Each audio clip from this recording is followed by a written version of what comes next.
A black woman wearing glasses sits, facing a camera as she speaks. This view is interspersed with the same black woman with braids, wearing a denim shirt, facing the camera and reading the same text. To my unborn child and the unborn nation that you bring with you. Although you will be the third generation, you will be the first to know that this country, this Great Britain, will gaslight you. They will try to convince you of a different reality than the one that you are living. A reality that upholds an idea told to your forefathers long before. A narrative that everyone around you is also convinced by. And this will make it a little bit harder to recognize, but recognize it. The same woman dances in a kitchen, while an inset view shows a pair of sneaker-clad hands, also dancing. You will be happy at first to be born in a country where the language that dominates, the language that the world craves, flows so freely with different versions and accents that hit your ears with sharpness and sweetness. Different views of feet dancing and various views of the woman dancing appear. Then the woman sits on a couch, smiling and using her mobile phone. You will smile, because it feels like you're home, and for a while it will be. You will be happy because at first you will think that this, being here, is the better option. You will believe that here is better. They will convince you that the education, the opportunities, the housing and the healthcare is better. And you will say things like, well, at least we have a national healthcare system.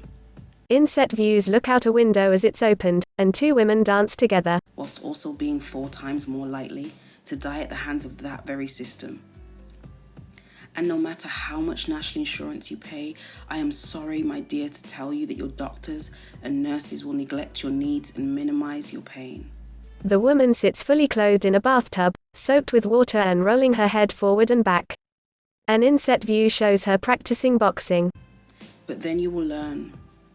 And you will learn this faster if your skin is darker. You will learn that you are far from equal and that your very existence is seen as a threat. You will learn that all is not well here in England and that there are some not so great things about Britain. And so this is my love letter to you, and I'm so sorry that it is filled with warnings, but I want to protect you. I have to protect you. Someone pulls on a pair of yellow latex gloves before setting to work on a pile of dirty dishes that fill a sink. I'm trying to warn you, so I have to tell you that even though you'll be happy at first, you'll soon have to fight. You will perfect your survival skills, and I know that's not fair, but there are so many unfair things that are dressed up as a good thing. A view looks out over rooftops. After they took the sugar and the cane from your land, leaving with your currency and labour, and most of all with your grandparents, they will tell you to return to a place that you've never known. After convincing you that this way is better, after telling you that your English is not good enough and that your curls are unkept, they will tell you to go back to where you came from. After taking everything from you, they will ask you, why are you here? The woman works oil into her hair, while another inset shows an elderly black woman with her hair wrapped up in a scarf. She looks to the right and left as we hear her speak. No, they'll tell you, go back to where you came from. You see vacancy on the window, and when you go, no black allowed. Someone pots a small cactus. And learning all of this will hurt at first. All this information and the realization will be hard, and your fight will be relentless. You'll feel a lot of things all at once, but don't give up. Don't be discouraged. You will heal. And even when you realize that all of those microaggressions are actually not very micro at all, you will recover. Not because you want to, but because you have to. The younger woman wears a sleep mask in bed, her hair bound up in a black scarf. And I'll tell you more about the expectations placed upon black women when you get here. Just get here, okay? And when you do get here, you'll be tempted to compromise your blackness. And you'll be inundated with 1,000 possibilities and spaces that require you to adapt. Inset views simultaneously show the woman lying in bed without the sleep mask, and also waking up in morning light, rubbing her eyes. Walking on eggshells, trying not to aggravate this world, trying not to provoke whiteness. It's hard. The hardest part of it is that no matter how small you make yourself and how much you bend over backwards to avoid rocking the boat, Britain will be mad at you. Text: I've been told in the last 12 hours that I should be deported to India. my parents made a mistake having me, and that Britain was wasting its money on a migrant. That it's my fault I'm poor, and I should be grateful to be in the UK. 10:15, the 13th of August 2020. You will annoy and frustrate them. An inset view shows two police officers from behind. Text: investigation launched after black man dies in police custody in Devon. Each day this country will throw punches and then tell you that it's your fault, that you aggravated them. You didn't ask for it. Photo of a black woman wearing red lipstick and gold earrings. News clipping text: Glasgow. Woman in extreme poverty found dead next to crying baby in Glasgow. Manage the problems that come from single parenting. Photo of several individuals bent down, working on something out of view on the floor. Behind them a person stands with their right arm raised. Text: photo shows police officer giving Nazi salute before man died in custody. Particularly amongst young African Caribbean women, again, police only react. The speaker's white, middle-aged face appears and disappears behind the two inset news clippings. To what goes on in front of their faces. A black individual sits in front of a large window wearing a black hoodie, their face obscured by shadows and their phone held out in front of them. And I pray that you will never date someone who convinces you that you need them in order to be great. You're already great, I can feel it. And your mummy knows what love is now, but only because she has felt pain. An inset view shows a pair of black hands picking at their cuticles. And please trust me when I tell you that I recognize a toxic relationship when I see one.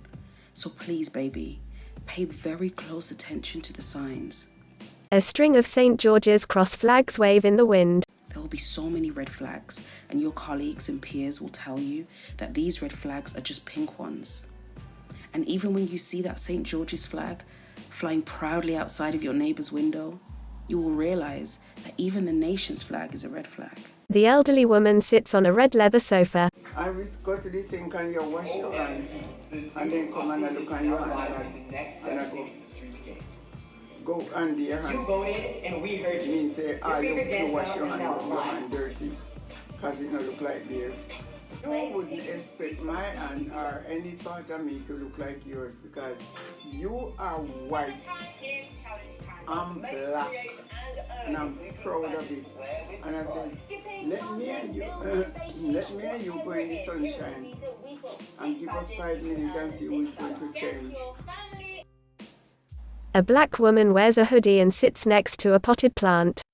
She thumbs her phone, her face obscured. If you're anything like your mommy, you will seek validation during the hardest times.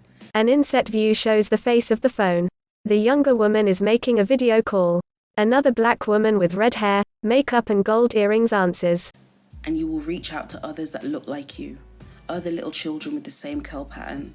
And you'll probably ask them questions. You'll want to know their story. And you'll probably discover a lot of similarities. And the sad part is that sometimes, only sometimes, you will hear other black and brown people say things like, in an inset view, the woman appears, wearing glasses, speaking the narration. well, if you just cooperate and listen and speak gently and don't resist and be a good little black girl, then you'll be fine. You'll learn very early on that good behavior will not make you immune to abuse. But do not be mad at their advice. They have been tricked into believing that Britain is great and fair. And remember, babe, The woman appears in an inset view. not everyone's mommy wrote them a letter like this. So don't judge them, okay? They're family. Someone rummages through a pink plastic bag filled with beauty products. I know you're going to begin to search for answers. And I don't even know if I will be by your side to help you. And maybe that is better, to search autonomously. This is why I wrote this for you. I made this for you because I have a feeling that you won't wait until you're in your 20s to search for answers like I did. You will look much sooner, and I hope that this helps. Please don't resent me if I buy you Toni Morrison's The Origin of Others for your 11th birthday. I just know that you'll need to understand otherness in time for high school. I hope that you'll discover Theodore W. Allen in your teenage years, and that you will learn of the perils that come with the Tory government on your 18th birthday. In an inset view, the woman sits and smiles broadly, looking at the camera. Just in time for your first vote. I want you to live abundantly and have a childhood, but black babies don't get to stay babies for long. We have to quickly adapt to the expectation of an innate ability to cope with oppression. Plantains fry in a pan. Like we are better equipped than others to suffer. When you finish all of your research, your exhausted mind will finish searching for answers and begin to search for home. And I really wish I could tell you that this is the easy part. Another inset appears, showing the plantain being peeled, sliced and fried. You'll seek comforts and you'll look for flavors and clothes and music that remind you of a place that you've never known. It's such a strange thing that, seeking the comforts of an island you've never been to, all because this island doesn't feel warm to you. It doesn't feel like home. And maybe that's because Great Britain is obsessed with who does and doesn't belong here. I've always found that so ironic. Museums filled with stolen items and a royal family whose wealth is a result of mass looting. A hand pushes open a window, as an inset view shows the pink bag full of cosmetics. But it's I that doesn't belong here. It's me who should be grateful for shelter and seek refuge. I don't really remember how or when a nation managed to convince black and brown people that they should thank their captors, appreciate the crumbs, and pray that God saves their queen. It happened so suddenly, didn't it? I know you're going to ask me, and you have every right to ask me this question. As your mother, I owe you an answer, but I'm still trying to figure out this answer myself. I thought that I would know what to tell you by the time you arrived, but you'll be here soon, and you'll arrive with 2 questions. The first of which I hope you do not ask, dare you sound like your colonizers. A montage of inset views show the woman lying in bed asleep, lying awake, throwing her legs over the edge of the bed as she sits up, and lying back in bed with the light on, using her phone. Don't ask me why I'm still here. Please, darling, don't ask me that. And after you feel the heat radiate off of my skin with frustration and despair, you'll probably ask me the second question. Well, where do we go from here? Something along those lines. You'll say, where else can we live in peace? An inset view shows the woman descending a set of stairs towards a sunlit lower floor. And I'm dreading this question most of all, because I'm afraid that I'll have to say, nowhere, baby.